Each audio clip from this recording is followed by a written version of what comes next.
Guys today are confused. Culture is confusing about guys.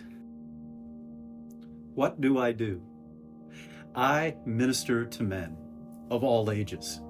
When someone comes to me and they're either hurting or they're just saying, hey, I want to learn more. And they might even be really skeptical, which is fine. I welcome that. There are guys that have what we call 1 foot in, 1 foot out. They're on the fence. And they're open-minded. Either there's something really painful has happened, that's typical, or there's been some success, but there's something missing. I want to hear what that is. And the answer is not so much for me to give them the answer, but the answer is for me to say, let me stand next to you and we'll ask questions together. And we'll take a half step. We'll open the Bible a little bit and talk just a little bit about Jesus, but nothing forceful. Because what really happens when transformation happens, it's because of, not because of me, but rather because this person is suddenly, their heart or the soul inside them is becoming open to what Jesus teaches or to following Jesus. And sometimes that's just a little step.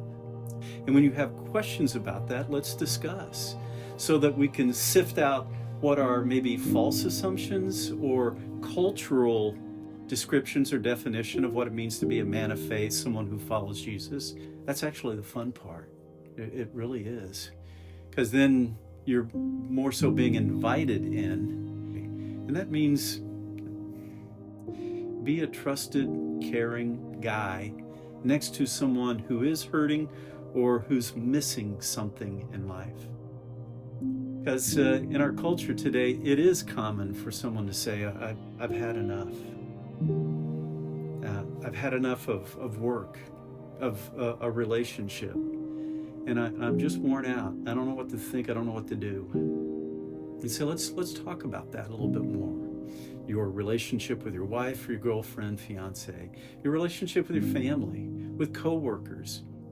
And that takes a form of a lot of ways. It's time consuming. And it usually means we're going to have a journey together over a year or a year and a half or two.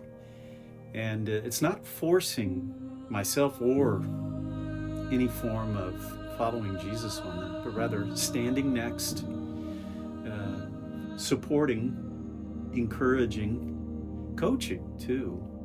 And at other times, not saying a word, just being next to someone that's hurting. Let's pray together a little bit, even if prayer is uncomfortable. Most people will say, I don't mind if you pray for me, even if they're skeptical about it or they're uncomfortable and not really good about church or the Bible or Jesus. I wasn't at the beginning. I did not grow up in the church or in the Bible or praying. And that excites me. It's like, yeah, I want to get in the middle of that. Not so much to insert myself, but rather just to get there and stand. That's the joy of it. And it is very rewarding to minister to men. It's difficult, time consuming, and very rewarding.